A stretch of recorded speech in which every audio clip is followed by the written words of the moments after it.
Howdy Beyonders, welcome again to YouTube behind the scenes of the recording of Advent, a little conversational Advent series that we're doing. So this is episode 3 of 4. Hopefully you've enjoyed our first two. If you haven't yet, go back and watch them. Although you can listen to them and watch them in any sort of order, that's okay. So this is to give you a bit of behind the scenes access to the recording of our podcast, or you can just watch it and enjoy it as it is. As always, please make sure you like and subscribe and do all of those things that you need to do to leave us positive reviews as well. That's really helpful to us. What are we talking about today? Today it's Midwives and Companions. We're going to be dusting off those stories of Joseph and Elizabeth. Fantastic. So, all right, well, we're going to sit down and record it, and you can listen in and enjoy. Let's line this up.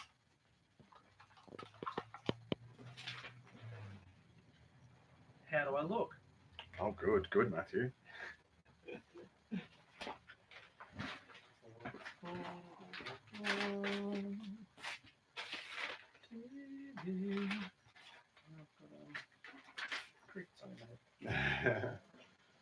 Good night. All right, are we good to go?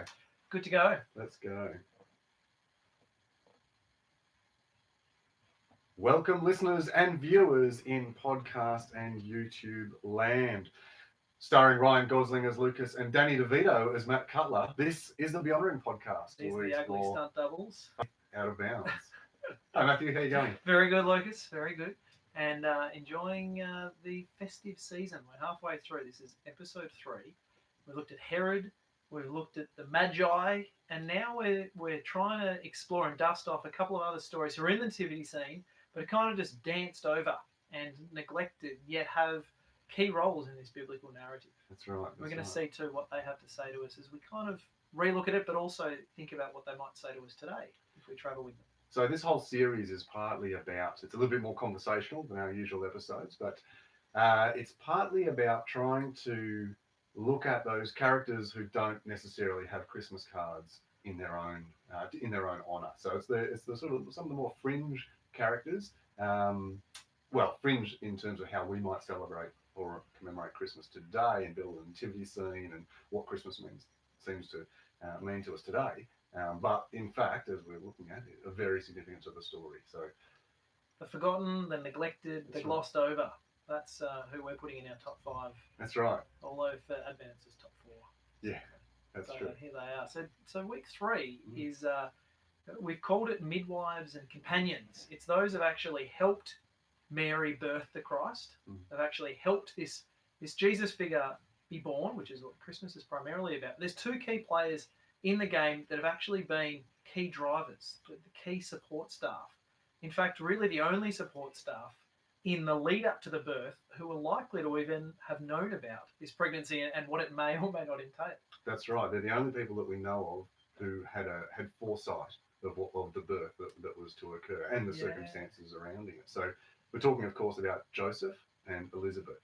And these people are significant because we've talked in previous episodes before that of the 4 Gospels that we have in the New Testament, only 2 of those being Matthew and Luke, who Matthew and Lucas are talking about now. I can't believe it's taken us episode 3. I know.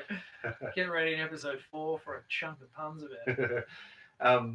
And so of those 4 Gospels, only 2 tell the birth narrative story.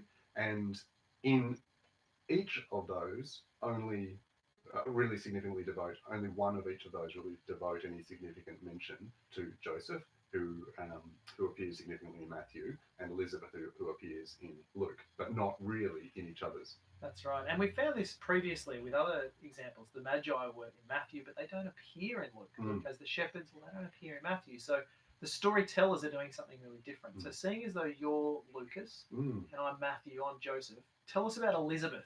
Elizabeth is in Luke, not featured at all in Matthew. What do we know of her? Well, I mean, she doesn't get a huge mention.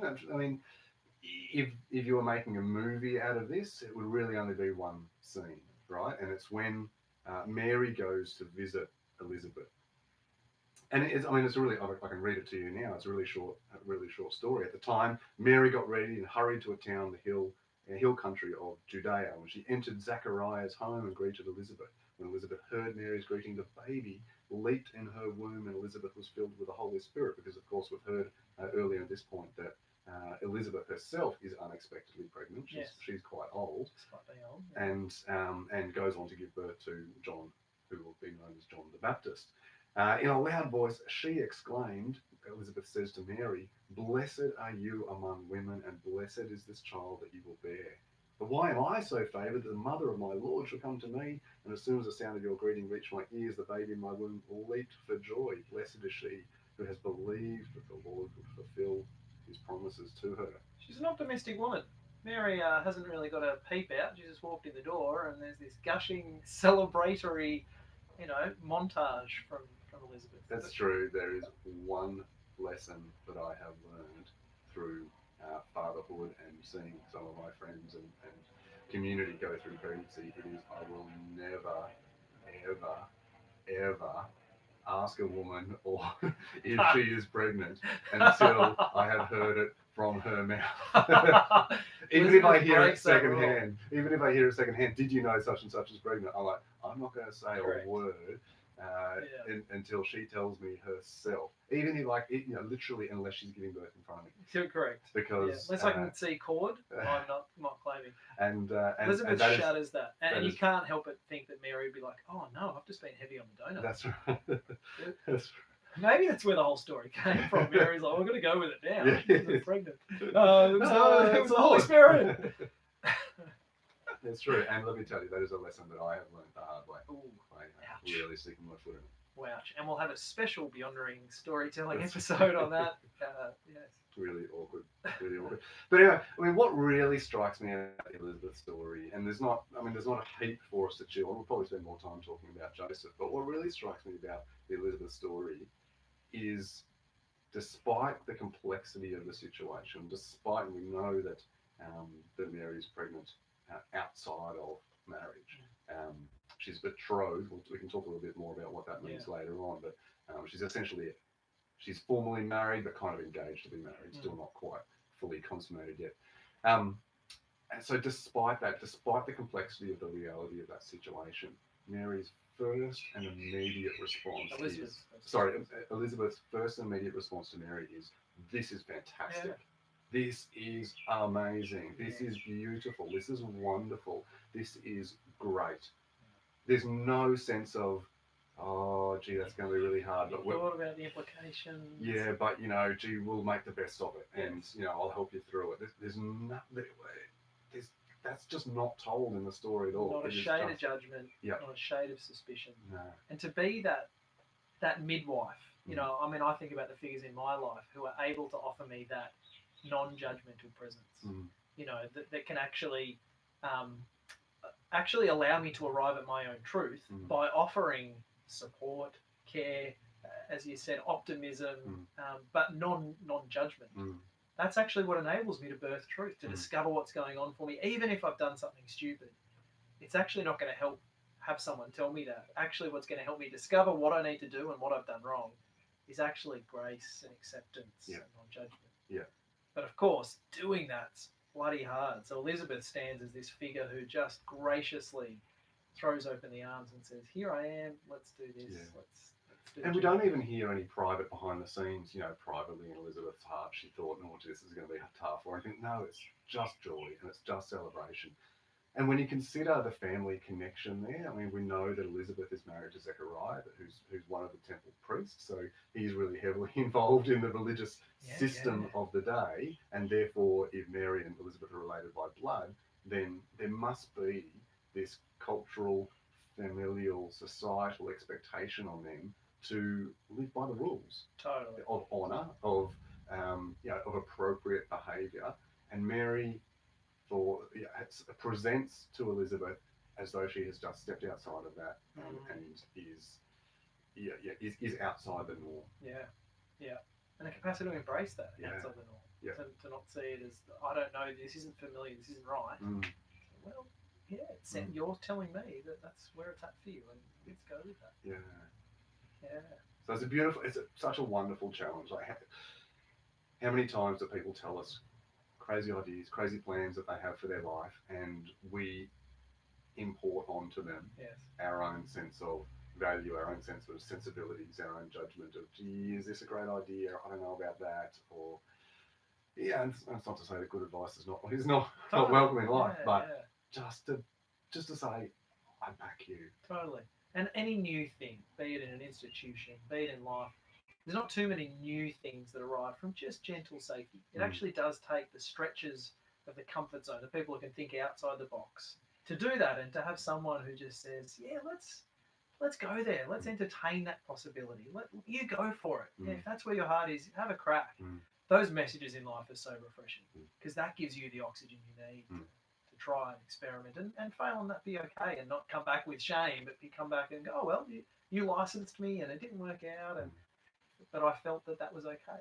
Well, that's exactly right. I mean, we often don't give people enough credit to learn their own lessons. Yeah, that's it. That's it. And so, why do we need to give them our versions of what their lessons should be before they actually live their own life and come to their own wisdom and conclusion on that? So, I guess there's not a whole heap more to say about Elizabeth, other than the fact that for us today, gee, we all just hope that we have Elizabeth in our lives. Yeah, and that's it. And I hope that all of our listeners have Elizabeth in their lives that can just cheer them on, can just be the touchstone of positivity, of championing, of cheering on. That's it. And what it means for you to be an Elizabeth, to be someone who can say to others, you be you, you go for it, I back you, I trust you.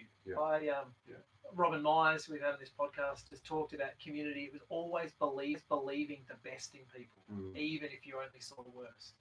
Actually believe them into a new reality was kind of his kind of phrase of, believe in something you can't even yet see. Yeah. And that's what a midwife does, actually births this thing that can't be seen. Yep. And Elizabeth's background support role does that in the story and can do that for us as an invitation. Well, that's right. And thinking through my own experience of being present through the birth of our children, the midwife was one who stood alongside and said, I believe you to be capable of something that even you don't believe yourself to be capable of. Yes. And I know that you can do this. I've walked this journey before. I've seen this happen before. Yes. I know it hurts. I know it's hard, but I know that you can come. I'm here to be a voice that says, I know you can do it. It's within you. Yeah.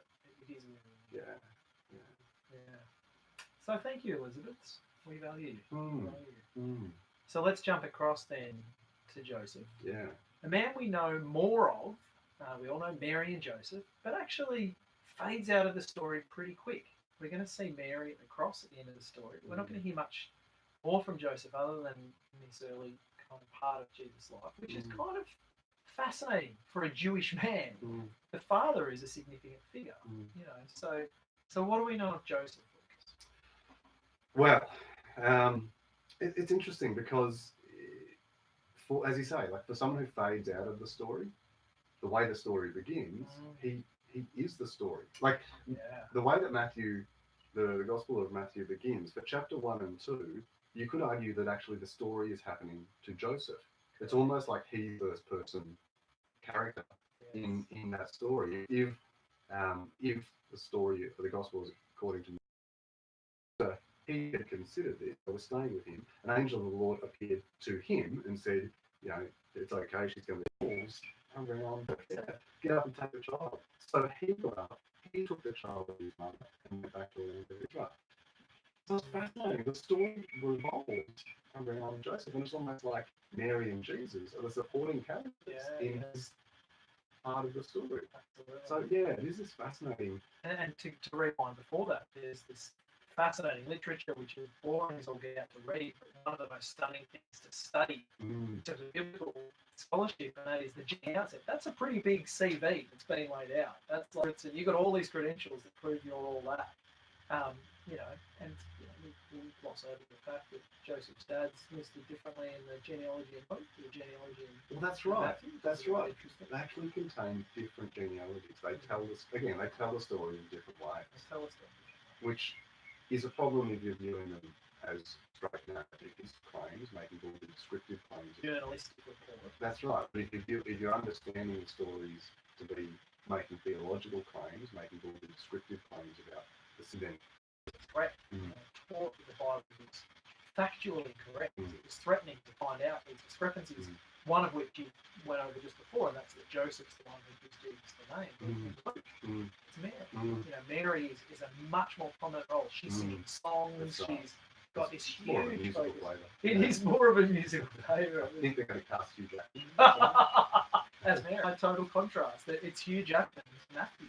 That's you right. know, he's Joseph in Matthew's Gospel. That's right. So let's dig more into Matthew's Gospel. That's right. So let's dig more into what we've got to show that there's strong Jewish. Let's dig further down. What the heck's happening around this Joseph story as he's learning? Because all these stories, yeah, he did this, he heard about this, he had a dream. Again, this familiarity is causing us to skip huge layers of intrigue, of scandal. Yeah. Let's talk about that. Yeah, that's right. Well, and just by way of explanation, in Jewish times, which is basically, many marriages were arranged. So you've got two families arranging a marriage for children. We seem much more like a civil contract. Yeah. Then there's not married for love. No. It's elders or tribe or families doing the wheeling and dealing and saying, you guys will work. Yeah. They'd often be 12 or 13. Yeah. As young as 12 or 13. So you can imagine a Mary and Joseph, who in my head were quite old growing up. That's my Christmas card show. But if they're in this betrothal arrangement, it's two families that are doing and saying, you guys will work. Yeah. They'd often be 12 or 13. As young as 12 or 13. So you can imagine a Mary and Joseph, who in my head were quite old growing up. That's my Christmas card show. But if they're in this betrothal arrangement, it's two families. Divorced and No, they're called off and engaged. That's right. That's right. So there's much more the sense of this is a solid contract that's been entered into. There's probably been a bride price. That's right. And you'd think if he's in the Davidic line, if he's got a line back to David, he's got an important line that the family aren't just wanting him to marry any schmooze. That's right. This will be well set. Yeah, that's right. That's right. There's upwards, or possibly. So it's a significant period of time which they've made the promise together. They'll visit each other for the contract. Exactly. And it's not just about his own, holy crap, someone else is my wife pregnant.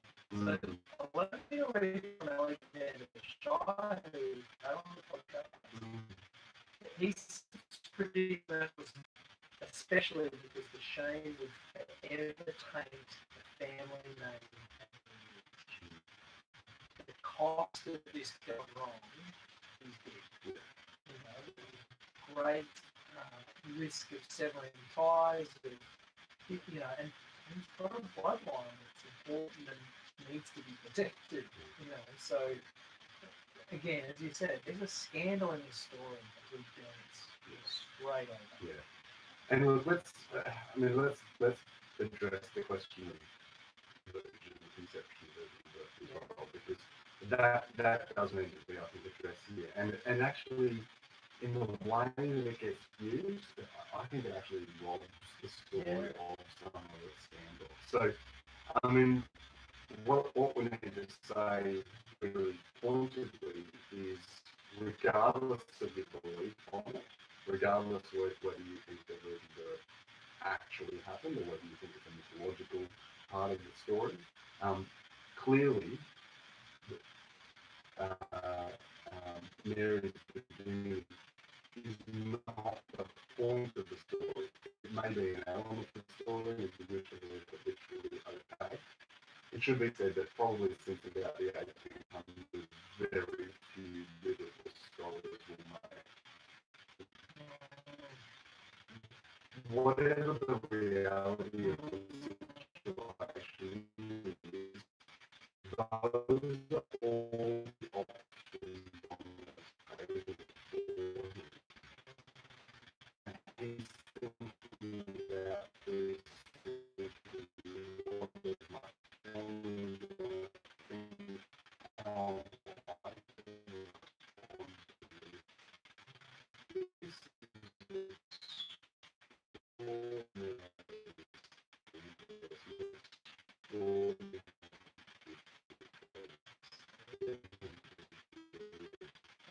Talks righteous was a righteous man, called a good Jew, or abiding good upstanding citizen. And that would mean that if any of those scenarios even right, Deuteronomy has the indication that Hebrews don't, you know,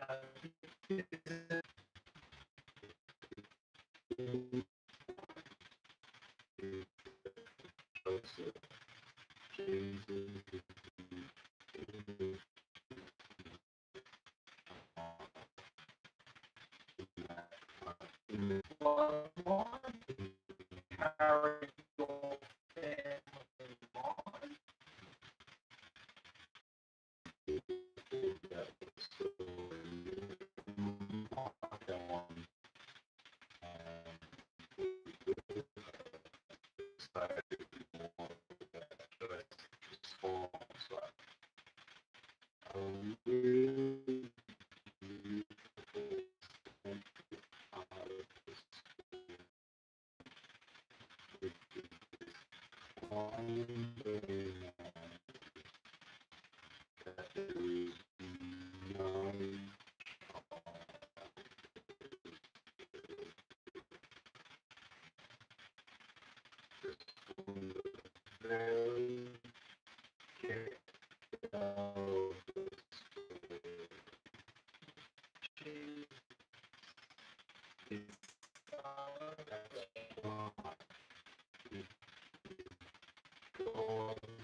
The answer is always Jesus.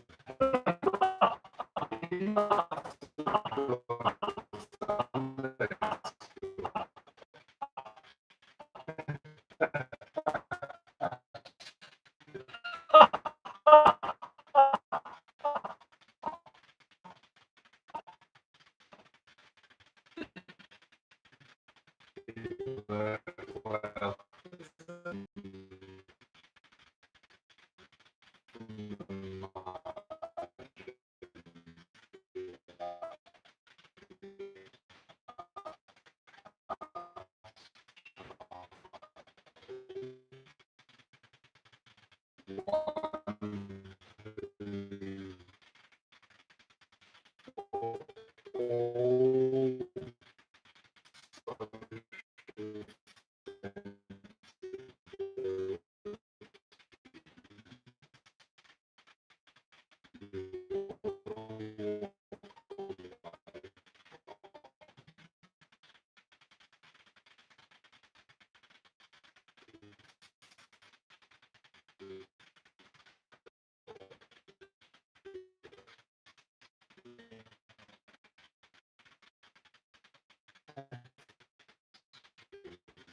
some real importance of these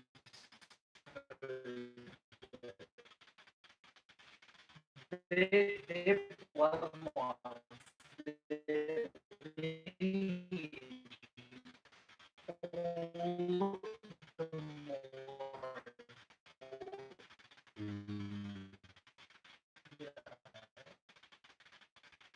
And yes,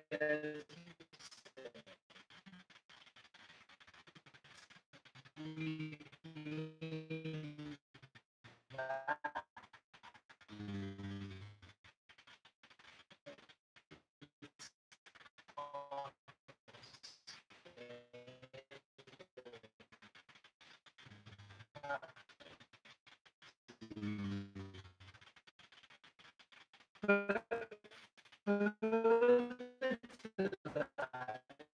Makes me think really specifically about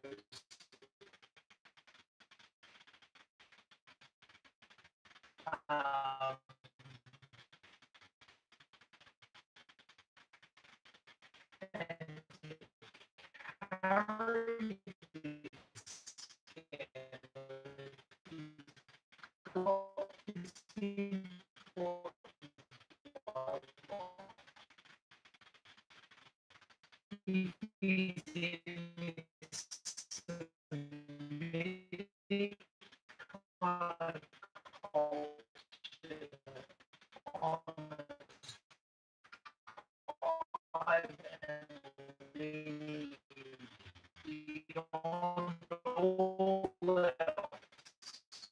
You are only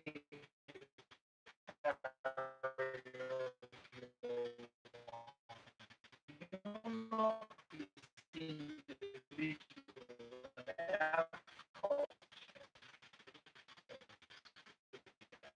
Our you exist only in the one and for him to agree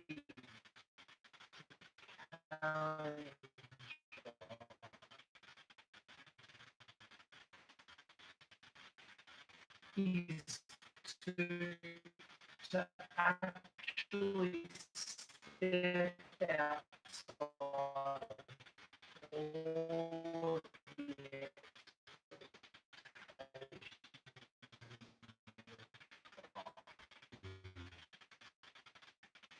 to actually step outside all tiny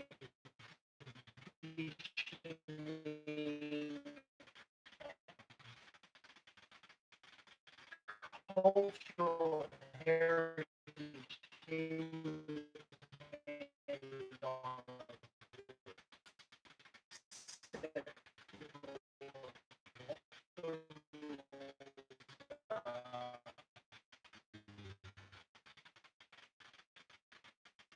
makes me think so much about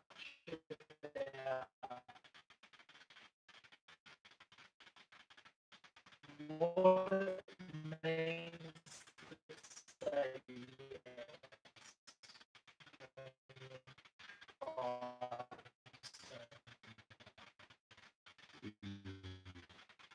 What it means to honor your true self and all that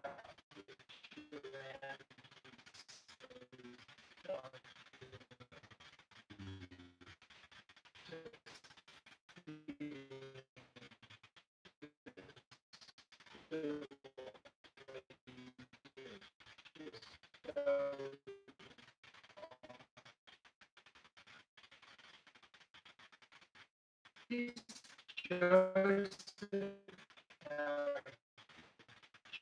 chooses to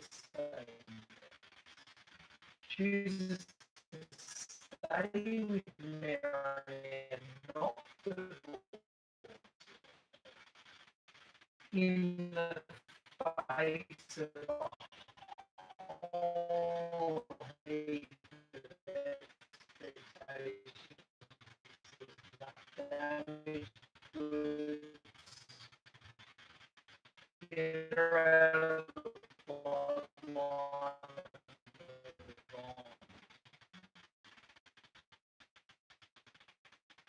And even though he has this strength, we keep